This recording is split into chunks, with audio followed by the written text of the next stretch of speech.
하나님의 말씀 마태복음 15장 21절 말씀부터 봉독하겠습니다.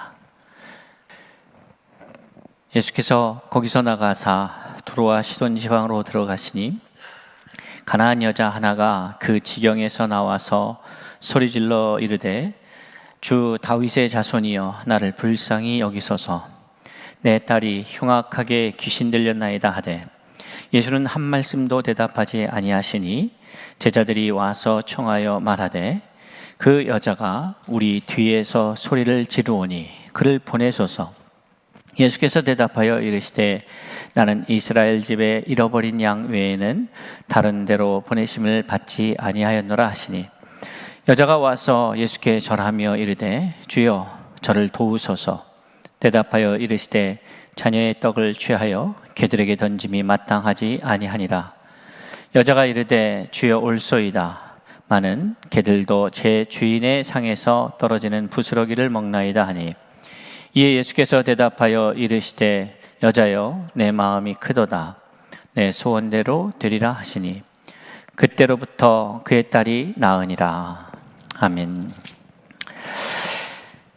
우리는 지난 시간에 마태복음 15장 1절로 20절의 말씀 속에서 장로들의 전통을 인하여서 예수의 제자들을 평가하고 또 그 당시에 갖고 있었던 종교적 틀 안에서 제자들을 이해하고 제자들을 평가하는 그러한 모습, 또 더 나아가 비난하고 그것이 제자들을 향한 문제가 아니라 더 나아가서는 예수를 향한 공격임을 우리가 알 수가 있는 그런 상황이 벌어지게 됩니다.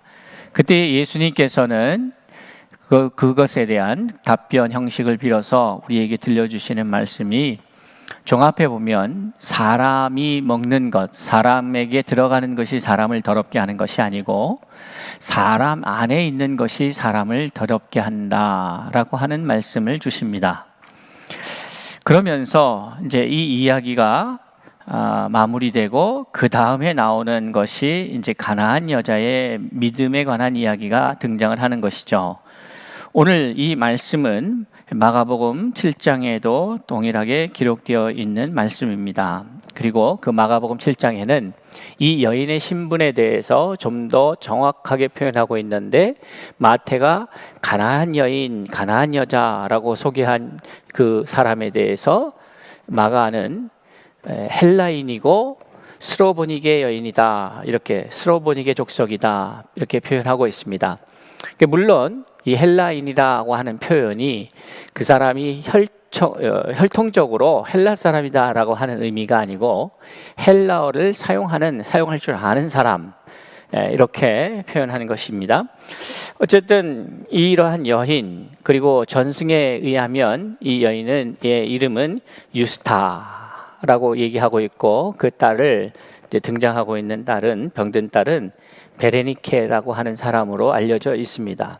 아무튼 이 여인의 믿음을 마태는 소개하고 있습니다.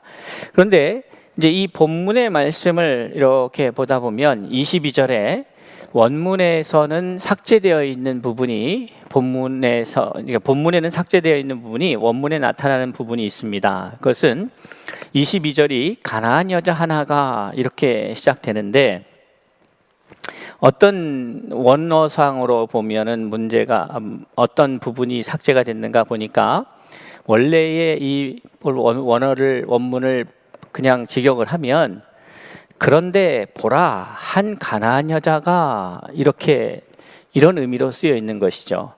그러니까 예수님께서 두로와 시돈 지방으로 들어가시는데 근데 봐라 한 가나안 여자가 하면서 이 가나안 여인의 이야기를 시작을 합니다.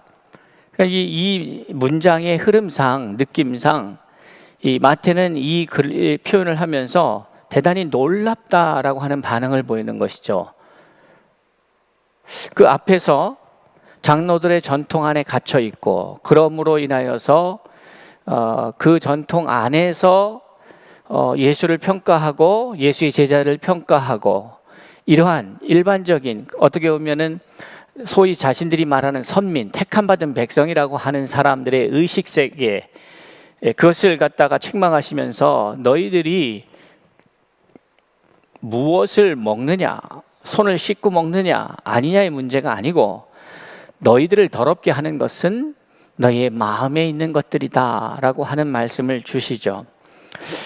그 사건 이후, 그 이야기 이후에 마태는 이 이야기를 우리에게 들려주고 있습니다. 그러니까 어떻게 보면 장로의 전통 아래 갇혀 있고 그것을 기준으로 종교 생활을 해왔던 그룹, 어떻게 보면 그 당시의 메이저 그룹입니다. 메인 그룹이죠. 그 사람들이 아닌 그 사람들의 이야기를 통해서 예수 그리스도의 책망을 언급하신 다음에 그 다음에 바로 이 한 사건, 그 앞의 이야기와하고는 대단히 대조될 수 있는 한 사건을 우리에게 소개하고 있습니다. 객관적으로 봤을 때에는 많은 사람들로부터 참 하나님의 사람이다, 참 하나님의 뜻대로 잘 살아가는 사람이다, 제대로 된 종교 생활을 하고 있는 사람이다, 사회적으로 인정받을 수 있는 그 그룹에 대해서는 예수님의 평가가 그리 좋지 않았습니다. 그런데 사회적 평가로서는 가나안입니다. 헬라어를 사용하면서 스로보니계 족속이고, 그러니까 이 사람을 만난 것도 두로와 시돈 지방에서 만납니다. 그러니까 여러 정황과 상황 속에서, 환경 속에서 가만히 이 여인과 앞에 언급된 예수 그리스도로부터 책망을 받은 그 사람들과 비교했을 때에 객관적으로는 당연히 이 여인이 열세합니다. 그런데 바로 그렇기 때문에 마태는 이 이야기를 바로 그 장로들의 전통에 갇혀 있는 그러한 율법주의자들과 바리새인들, 서기관들, 그 사람들의 이야기 다음에 이 여인의 이야기를 우리에게 소개하고 있습니다. 분명히 이유가 있겠죠. 그리고 그 여인의 믿음이 뒤에 이제 우리가 함께 읽은 말씀에 보면 28절에 보면 이에 예수께서 대답하여 이르시되 여자여 내 믿음이 크도다, 내 소원대로 되리라 하시니, 이렇게 예수님께서는 이 여인을 평가하십니다. 사람들의 평가 속에서는 이방인이고 예수님의 표현을 갖다가 그냥 바로 들으면 개 취급을 받는 그런 사람인데, 그런데 예수님은 뭐라고 말씀하고 있느냐면 그런 사람을 향해서 내 믿음이 크도다, 내 믿음이 크도다, 내 소원대로 되리라, 이렇게 말씀하십니다.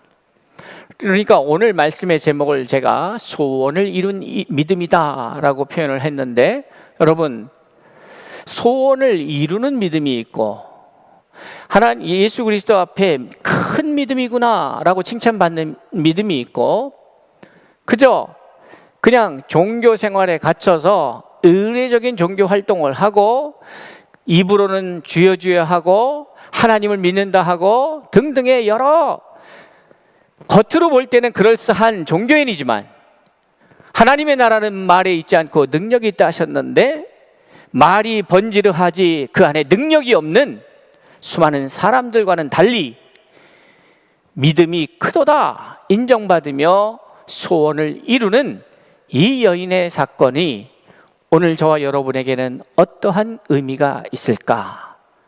오늘 짧은 시간이지만 이 말씀을 함께 묵상하며 돌아보며 이 말씀을 통하여 마태가 우리에게 던져주시는 메시지가 무엇인지 바로 깨달아 그 말씀대로 살아 그 말씀을 누리는 저와 여러분이 될 수 있기를 바랍니다.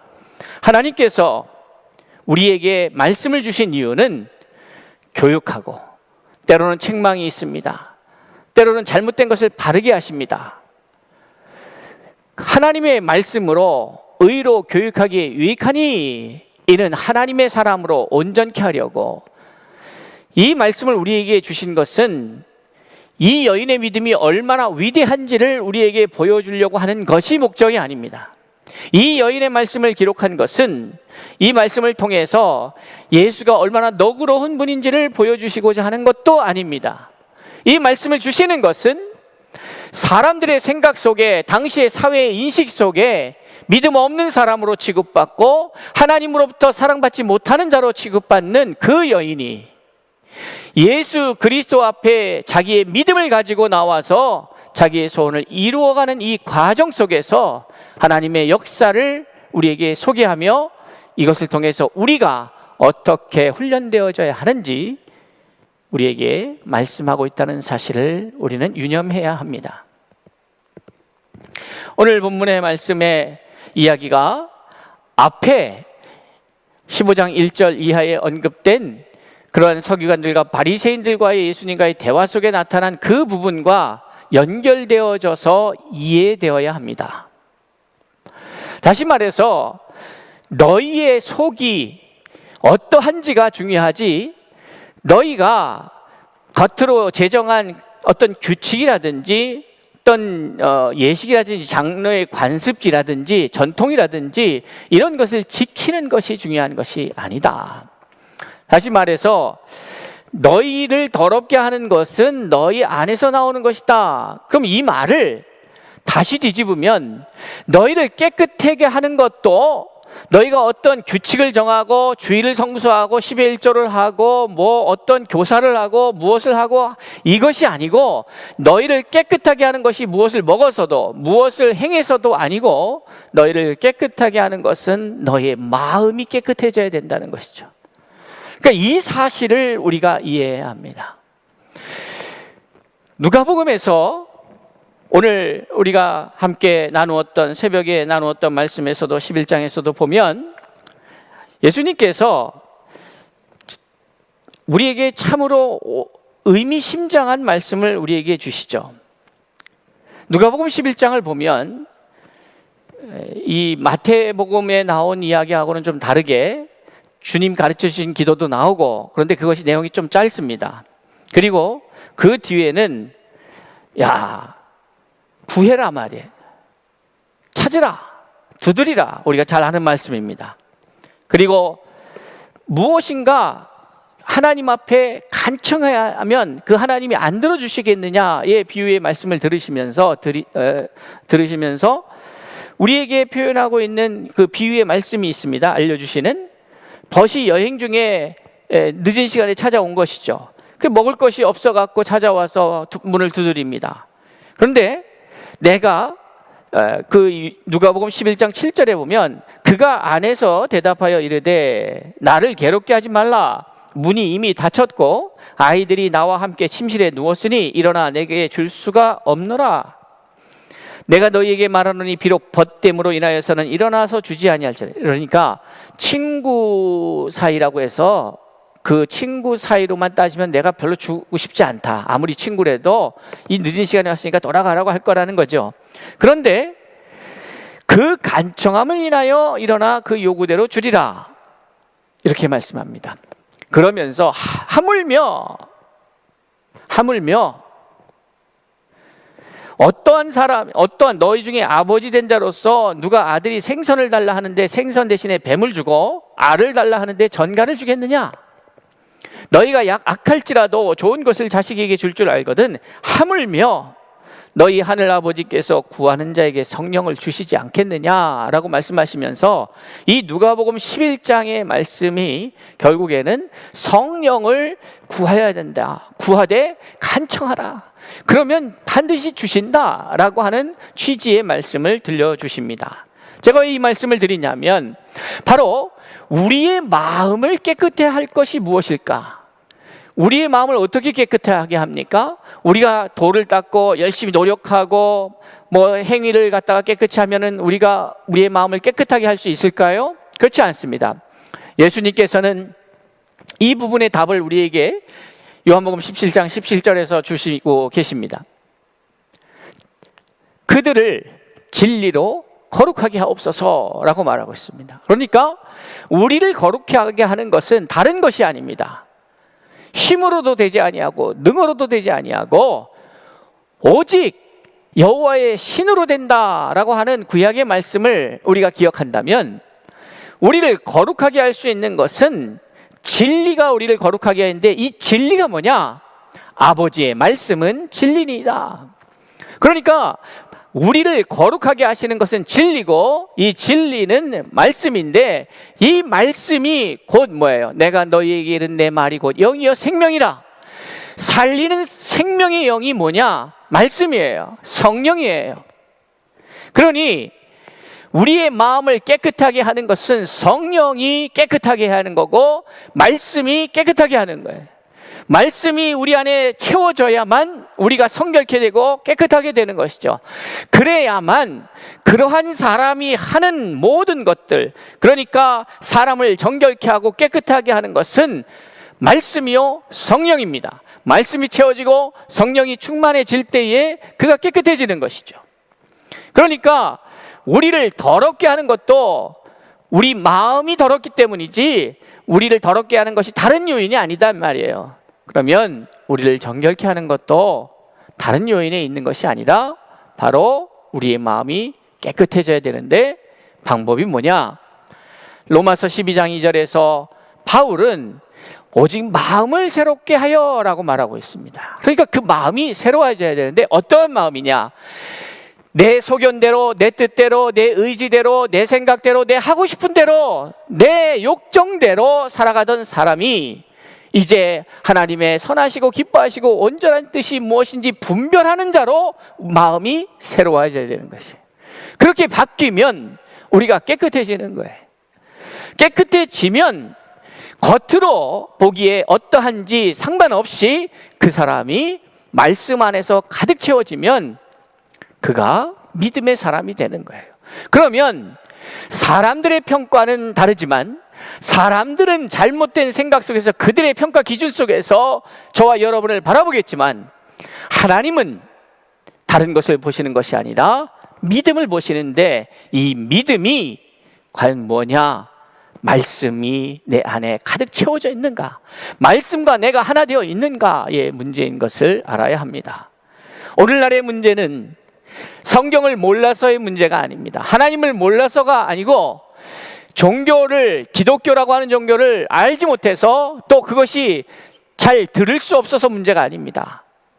하나님의 말씀을 듣기는 듣되 기쁨으로 받기는 받되 그 말씀으로 인하여 박해와 환난이 당할 때에 넘어지거나 아니면 뿌리가 깊지 않아서 그런 결과를 초래할 뿐만이 아니라 이 말씀이 이제 좀 자라치면 제 염려와 재리에 대한 유혹으로 말미암아 그 가시에 갇혀서 가시입니다. 자라갈 수가 없는 거예요. 하나님의 말씀은 말씀대로 있고 우리의 삶은 삶대로 있다는 거예요. 오늘날 우리가 교회가 직면한 이 문제는 하나님의 말씀은 살아서 역사하셔야 되는데 말씀은 성전에서 공부하고 읽혀지고 우리의 지식으로 축적되는 데 불과하고 실제적으로 그 말씀을 살아내지 못하고 그 말씀과 떨어져 있는 삶을 살기 때문에 말씀은 생명이라 살리는 일을 해야 하는데 그저 우리가 믿고 있는 이러한 장로의 전통, 교회의 관습, 교회의 방식, 믿음의 방식, 그동안 해왔던 이 습관들 이것을 지키고자 오늘날 생명을 잃어버리고 있지는 않은지 우리는 살펴야 하는 것이에요. 무엇이 중요한 걸까요? 오늘 이 여인은 개 취급받고 이방인으로서 가나안인으로서 어떻게 보면 하나님의 은혜를 받을 수 없을 것 같은 그러한 존재였는데 그런데 이 여인이 결국에는 자신이 그토록 소원하던 그 소원을 이룰 수 있었던 게 어떠한 연유인가? 어떠한 이유로 그것을 이룰 수 있었던가? 그것은 바로 예수님이 보시기에 큰 믿음을 갖고 있었기 때문이라는 것이죠. 저와 여러분이 우리의 인생을 살아가면서 과연 예수도 놀랄 만한 큰 믿음을 소유할 수 있을까? 있죠. 이 여인의 이야기가 기록된 것은 이 여인이 얼마나 위대하고 예수님이 얼마나 아주 차갑게 이방인들을 대하셨는지 혹은 믿음을 보고 긍휼히 여기셔서 일을 하셨는지 그 이야기, 그것을 보여주는 것이 다가 아니라는 사실을 깨달아야 합니다. 그럼 이 여인의 이야기를 통해서 저는 여기서 한 발자국 더 앞으로 나가서 여러분과 제 자신에게 도전하고 싶습니다. 여러분은 소원이 있는가요? 이 여인은 자신의 딸의 질병의 문제를 가지고 왔습니다. 그 문제를 가지고 예수 앞에 나와서 구하고 있는 것이죠. 내 딸이 흉악하게 귀신이 들렸습니다. 이 여인에게는 다른 어떤 것도 자신을 행복하게 해줄 수 없고 오직 자신의 딸이, 이 귀신 들린 딸이 치유받는 것, 고침받는 것, 그것으로부터 자유케 되는 것이야말로 자기에게 가장 중요한 것을 알고 하나님 예수 앞에 나와 그 문제를 해결하려고 하는 것이죠. 여러분, 저와 여러분 어떻습니까? 도대체 저와 여러분에게 인생에 있어서 가장 큰 문제는 무엇입니까? 지금 어떤 것이 가장 큰 문제입니까? 또 그 문제를 가지고 주님 앞에 나왔습니까? 이 여인은 자신의 문제를 예수 앞에 가지고 왔어요. 그리고 예수 앞에 고쳐달라는 거예요. 우리가 일반적 상식 안에서 알 수 있는 것은 예수님이 당시에 이 가나안 여인과 이렇게 두런두런 얘기할 수 있는 관계가 아니죠. 그것이 보통 일상의 문제가 아닙니다. 얼마나 많은 차이를 우리가 볼 수 있는가 하면, 보통 선생들이 뭔가 강의를 하고 가르칠 때에 회당에서 합니다. 다시 말해서 그럴싸하게 멋진 곳에서 문제를 가지고 오면 듣고 또는 답변하고 이야기하고 하겠죠. 그런데 지금 예수님은 가던 길에 그 여인이 다가와서 부르짖고 그 여인을 상대하며 이 이야기가 진행이 된다는 사실입니다. 저는 우리 안에 지키려는 것, 그것이 어떻게 보면 좀 더 다른 표현을 하면 보수적 성향이 있고, 또 이 현재의 이 모습, 이 상황과 환경을 좀 더 개선해보자, 개혁해보자, 좀 더 발전시켜보자 하는 개혁적 성향도 모든 사람들이 갖고 있다고 생각됩니다. 젊었을 때 기득권이 아니고 힘이 없고 뭔가 에너지가 넘칠 때에는 주로 바꾸고 싶고 변화를 가지고 싶고 도전하고 싶고 하는 생각이 있죠. 그런데 이제 나이가 들어가면서는 어떻게 하냐면 지키고 싶은 성향이 더 강하게 작용하는 것 같습니다. 우리 신앙생활은 어때야 될까요? 저는 감히 여러분께 도전하고 싶습니다. 우리의 신앙은 날마다 새롭게 나아가길 위하여 자신을 깨트리고 도전해야 합니다. 우리가 지켜야 될 것은 하나님의 말씀을 지키려는 그것 하나면 됩니다. 때로는 우리가 신앙생활 하다 보니까, 오랫동안 교회 생활을 하다 보니까 우리가 말씀에도 없고 성경에서 우리에게 말씀하시는 바도 아님에도 불구하고 우리의 습관이 문화가 되었고 그것이 관습이 되어서 우리도 모르게 그것을 지키려고 있지 않은지 살펴야 합니다. 그러나 여러분, 우리는 좀 더 본질적인 문제에 집중해야 합니다. 예수 앞에 우리가 어떠한 문제를 갖고 나아갈 때에 이렇게 문제의식을 갖고 나아가려면 자기 자신의 형편과 상황을 정확하게 파악하고 이해하고 자신의 문제를 해결할 분이 예수밖에 없다는 사실을 인정해야만 가능한 일입니다. 그렇지 않으면 우리는 우리의 문제를 해결함에 있어서 다른 방식을 택합니다. 그저 받아들이고 긍정적인 마인드를 가지고 그저 받아들이고 이것도 하나님의 뜻이지, 이것도 하나님의 은혜지, 내가 이겨내야지, 이런 타입이 있고, 또 어떤 사람들은 그저 원망하고 한탄하고 아니면 에이 이거 뭐 그럴 수 있지 하고 가든지 등등의 다양한 부류들이 있겠죠. 아니면 원망하며 끝내든지. 그런데 이 여인은 이 문제를 해결하고 싶었습니다. 그리고 그 문제를 해결할 수 있는 분은 예수라고 확신 가운데 있습니다. 그것이 예수의 답변 속에서 확인되는 것이죠. 큰 믿음이었습니다. 어떻게 이런 믿음을 가질 수 있었을까? 이 여인이 어떻게 이 믿음을 가질 수 있었을까? 하루아침에 된 것은 아닐 수 있겠죠. 오랜 시간 동안 예수에 대해서 들었겠죠. 예수에 대해서 지켜봤겠죠. 예수에 대해서 관심을 갖겠죠. 그러니까 이 여인의 입장에서 할 수 있는 예수에 관한 정보를 얻을 수 있는 어떤 것도 관심 있게 지켜봤겠죠. 이것을 이제 오늘날 우리의 입장으로 돌아와서 이 문제를 바라본다면 이 여인의 태도와 같은 것들이 우리에게 어떻게 적용될 수 있을까? 그것은 무엇입니까? 다른 게 아니에요. 하나님의 말씀에 빠지는 겁니다. 하나님의 말씀에 빠져야 되는 거죠. 우리가 이번 달 에베소서의 말씀을 우리가 함께 나누면서 제가 여러분에게 숙제를 드렸어요. 에베소서를 적어도 10번 이상을 한번 읽어봅시다. 근데 어떤 분은 벌써 제가 그래도 권사님은 100독 정도 해야 되지 않겠습니까? 해서 그 100독에 도전하는 분도 있어요. 여러분 10번 읽었냐 100번 읽었냐의 문제를 떠나서 얼마만큼 말씀을 기뻐하고 사모하고 말씀과 빠져서 살아갈 수 있는가? 다른 어떤 이 세상의 어떤 것보다도 하나님의 말씀에 내가 나의 삶을 다 던질 수 있을까? 누구를 위해서 그렇습니까? 제가 숙제 내줬다고 해서 제가 감사하겠습니까? 또 저에게 제가 몇 번 읽었습니다, 다 읽었습니다 하는데 그게 무슨 또 큰 의미가 있겠습니까?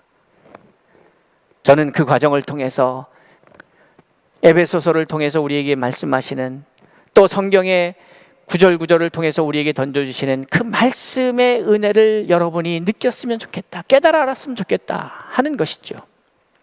여러분, 우리는 성령의 충만함을 받아야 승리할 수가 있습니다. 오늘 한국교회의 문제는 성령의 충만함의 결핍에 있습니다. 말씀의 충만함의 결핍에 있습니다.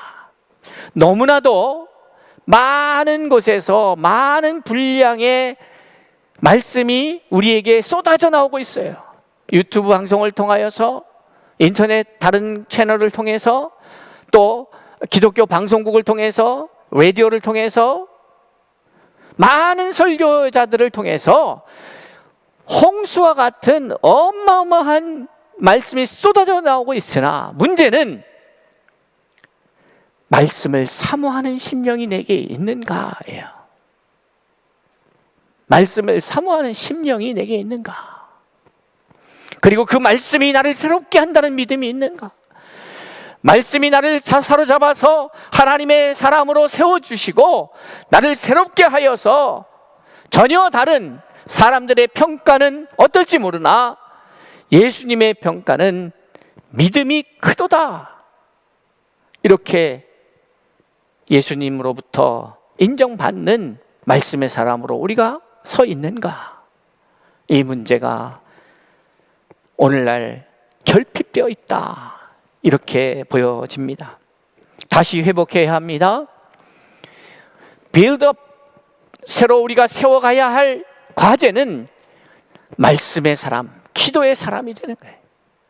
하나님의 말씀 앞에 나가야 하고, 또 하나님 앞에 기도해야 하고, 다시 한번 부르짖고, 다시 한번 말씀을 잡고 씨름하며, 야곱이 야복강가에서 주의 천사와 씨름하였던 것처럼 에스더와 같이 죽으면 죽으리이다. 우리가 세상 일로 에너지를 쏟는 것에 50%라도 하나님 말씀 앞에 쏟아야 되는데 그러지 못하고 있음이 안타까울 뿐이죠. 사랑하는 성도 여러분, 어느덧 2021년도 12분의 1이 지났습니다. 참 세월이 빠르군요. 우리 원로 장로님들, 또 원로 목사님, 명예 권사님, 우리 어르신들 입장에서 보면 참 지나간 세월이 너무나도 빠를 것입니다. 젊었을 때는 이 시간의 아쉬움, 시간이 얼마나 이게 금인지 그걸 잘 몰랐습니다. 그런데 시간이 흐르면 흐를수록 이 시간의 귀함에 대해서 다시 한번 생각하게 됩니다. 사랑하는 성도 여러분, 하나님의 말씀 앞에 우리가 승부수를 던져야 합니다. 하나님 앞에 나아가 계취급을 받아도 하나님 앞에 우리의 소원을 두고 믿음을 가지고 나아가서 응답받아야 합니다. 그런데 그 무엇보다도 우리가 마음을 담고 하나님 앞에 나아가 씨름해야 될 일이 있다면 그것은 하나님 내게 믿음을 주옵소서, 성령 충만케 하여 주옵소서. 성령이 임해야 권능이 임하고 권능을 받아야 우리가 승리할 수 있기 때문에 그렇습니다. 한 번도 겪어보지 못한 전 세계 팬데믹 상황 속에서 코로나로 인하여 겪는 이 고통은 이루 말할 수가 없습니다. 그러나 고통이 있고 어려움이 있을 때에 하나님의 은혜도 클 줄로 믿습니다. 그 크신 은혜들을 기억하면서 우리가 주님 앞에 믿음으로 나아갈 수 있기를 바랍니다. 사랑하는 성도 여러분, 하나님께서 우리에게 예비하신 은혜의 자리가 있습니다.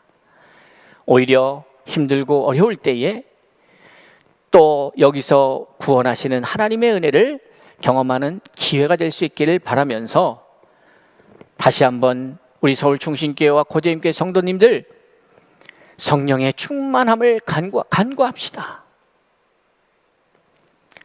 악할지라도 자녀에게 좋은 것을 줄 때 하물며 하늘 아버지께서 너희에게 성령을 주시지 않겠느냐라고 말씀하십니다. 성령을 구하여서 우리 안에 말씀으로 채워져서 믿음의 사람이 되어서 그 믿음을 가지고 또한 소원을 가지고 주님 앞에 나아가 그 소원을 이룰 수 있는 믿음의 사람들이 다 될 수 있기를 주의 이름으로 축원합니다. 기도하겠습니다. 아버지 하나님, 하나님께서 말씀을 통하여 우리에게 들려주신 이 귀한 진리의 말씀 깨달아 이제 그 말씀대로 살아 그 말씀 누리는 하나님의 사람들 다 되도록 인도하여 주시옵소서. 서울충신교회가 다시 한번 성령의 부흥의 역사가 있게 하여 주시고 성령으로 충만하여지고 말씀이 흥황하여 기적과 이적이 나타나는 2021년도가 되게 하여 주시옵소서. 감사드리오며 예수님의 이름으로 기도드리옵나이다. 아멘.